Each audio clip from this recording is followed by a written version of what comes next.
আসসালামু আলাইকুম। আজকের জুম্মার নামাজ পড়ে আমাদের গ্রামবাসীর সকল একত্রিত হয়ে আর কি আমাদের এই যে ওয়াকফ সংশোধনীয় বিল, এটা কোনো মুহূর্তে আমাদের এলাকার আমাদের গ্রামের কেউ মেনে নিতে পারবে না। এই বিলটা অতিসত্ত্ব বাতিল করতে হবে। তাই সবাই একত্রিত হয়ে এই প্রতিবাদ জানাইতরা সবাই কিছু তারাও প্রতিবাদ কথা আজকে আমাদের গ্রামবাসী এলাকার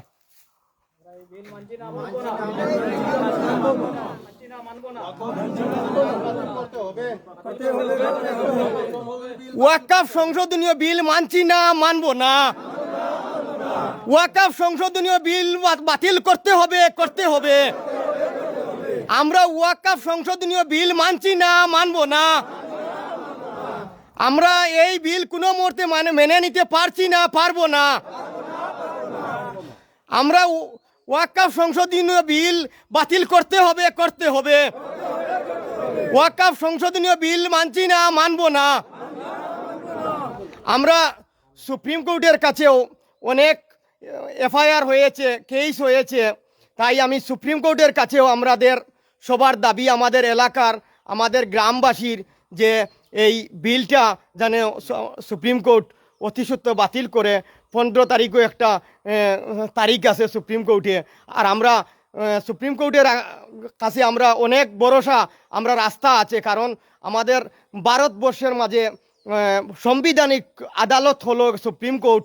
আমাদের সাধারণ জনগণেরও যেমন বিচার করে, দেশের সরকারেরও তেমন বিচার করে।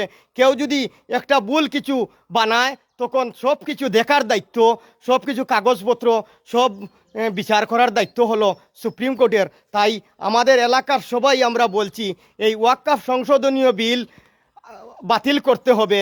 আর আমরা সবাই প্রতিবাদ জানিয়ে সুপ্রিম কোর্টের কাছে অনুরোধ করছি, এই বিলটা আমরা মেনে নিতে পারবো না, আর এটা বাতিল করতে হবে। আর আমরা যদি এটার বিরুদ্ধে আরও আমরা প্রতিবাদ জানাবো, আরও জোরদারভাবে প্রতিবাদ জানাবো, কিন্তু আমরা এটা মেনে নিতে পারবো না। ওয়াকফ সংশোধনীয় বিল মানছি না, মানবো না। ওয়াকফ সংশোধনীয় বিল আমরা মানছি না, মানবো না। ওয়াকফ সংশোধনীয় বিল বাতিল করতে হবে। আর এটা আমাদের যে কবরের জায়গা, মসজিদের জায়গা, মাদ্রাসার জায়গা, এটা হলো এই আল্লাহর নামে দান করা হয়েছে। এই আল্লাহর নামের দান করা জায়গাটা কখনো কোনোদিনও আমরা মেনে নিতে পারবো না। আমরা এটা মেনে নিতে পারবো না।